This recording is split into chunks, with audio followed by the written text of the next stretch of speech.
रूठे हुए हरक सिंह रावत को पुष्कर सिंह धामी ने मना लिया या फिर हरक सिंह रावत की ये एक और नई चाल है, इसे लेकर सियासी गलियारों में फिर से हलचल तेज हो गई है। क्योंकि खबर इस बात की है कि हरक सिंह रावत और हरीश रावत की एक मीटिंग हुई है और इस मीटिंग में क्या चर्चा हुई, इसे लेकर सुगबुगाहट हो रही है। सवाल और सस्पेंस बना हुआ है कि हरक सिंह रावत क्या बीजेपी में ही रहेंगे या फिर चले जाएंगे। सवाल इस बात को लेकर भी उठ रहा है कि क्या हरीश रावत के साथ मुलाकात के बाद हरक सिंह रावत एक नई बिसात बिछा रहे हैं और क्या दबाव की राजनीति करने का जो उनका स्टाइल है उसको एक नया मोड़ दे रहे हैं। हरक सिंह रावत ने जिस तरीके से कोटद्वार मेडिकल कॉलेज को लेकर कैबिनेट से इस्तीफा देने तक की धमकी दे दी थी, बाद में वो पुष्कर धामी के साथ बैठकर मान भी गए थे, लेकिन आखिर हरीश रावत के साथ उनकी मुलाकात के मायने क्या है, इसे लेकर अटकलें लगाई जा रही हैं। हालांकि हरक सिंह रावत ने इस तरीके की किसी भी मुलाकात से इनकार किया है। दूसरी तरफ हरीश रावत भी हरक सिंह रावत को लेकर हमलावर हैं।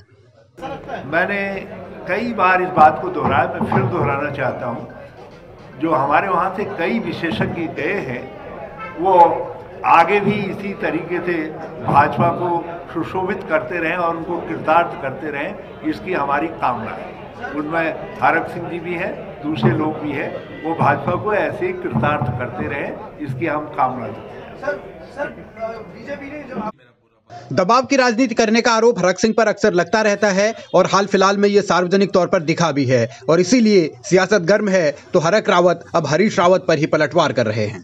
अगर जनता के लिए अगर एक चीज सुनो, अगर जनता, क्यों हरीश भाई ने नहीं प्रेशर पॉलिटिक्स करी, अभी ट्वीट किया हरीश भाई ने, तो मैंने थोड़ा बहुत हरीश भाई से तो सीखा। नहीं, पर आपने इस्तीफे की हाँ, मुझे बता दो।